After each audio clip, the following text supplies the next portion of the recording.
Al via ieri, nella giornata di domenica, il 78esimo Mandorlo in Fiore con la sfilata dei gruppi folk internazionali, regionali, bambini.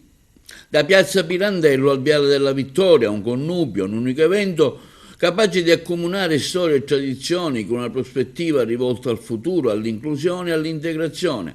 Tanta la gente che ha assistito all'evento, complice anche la bella giornata di sole, provenienti da tutta la Sicilia e non solo, che ha potuto vedere l'esibizione dei gruppi che hanno partecipato con le rappresentanze della Bulgaria, Colombia, Croazia, Ecuador, Georgia, India, Kosovo, Macedonia, Malesia, Malta, Marocco, Messico e Perù, Romania, Serbia, Ungheria e Ucraina, presenti anche gruppi di 6 nazioni per i bambini del mondo, il Costa Rica, la Bulgaria, il Kirghizistan, la Macedonia, il Messico e la Polonia, con tanti gruppi folk e il corteo storico.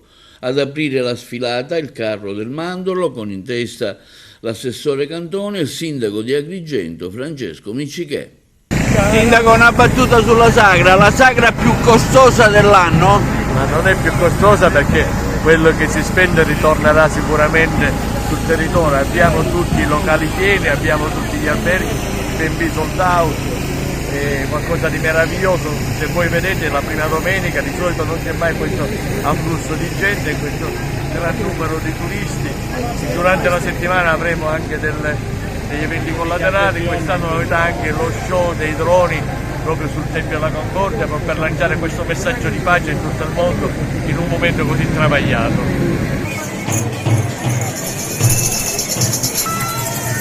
Il Val d'Agragas presente anche quest'anno? Sì, diciamo, ci avviamo al 75esimo anniversario il prossimo anno e quindi è una grande gioia ancora una volta essere presenti con il Val d'Agragas in occasione di questa gran bella giornata, grazie alle vostre emittenti, al lavoro che fate per diffondere ulteriormente la sagra e l'immagine di Agrigento. Siamo passati dalla neve al mare. Ma poi da dove venite? Vicino alla Francia, a 800 metri d'altezza, vicino 60 km da Torino. Il nome? Giardione.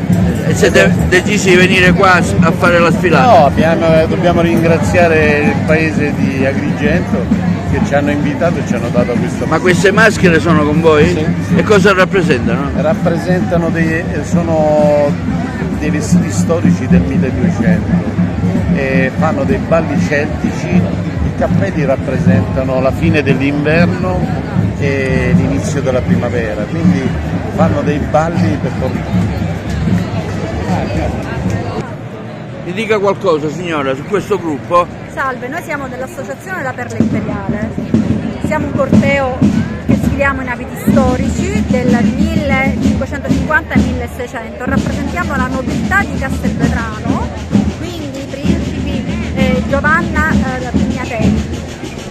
Noi ci occupiamo anche della festa del Santo Patrono che è San Giovanni, organizzando il corteo di San Giovanni, quindi rappresentando tutta la vita, dalla nascita alla morte. Grazie.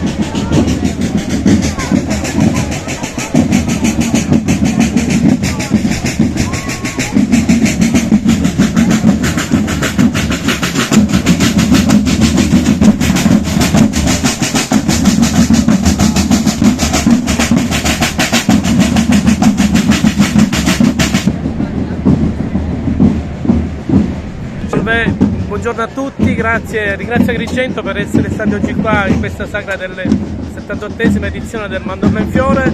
Veniamo da Castelvetrano, siamo un gruppo di 80 figuranti e ringrazio Ecogreen, ringrazio il presidente Marcello Giavarini per averci dato la possibilità come sponsor ufficiale per questo evento. Grazie. Viva la pace, tanti auguri alle donne, viva la pace! E tanti auguri alle donne, noi siamo ambasciatori. Voi sempre presenti, eh? Come? Sempre presenti. Sempre presenti, sì, a Potelli Pronti Forti, Conti di Campagna.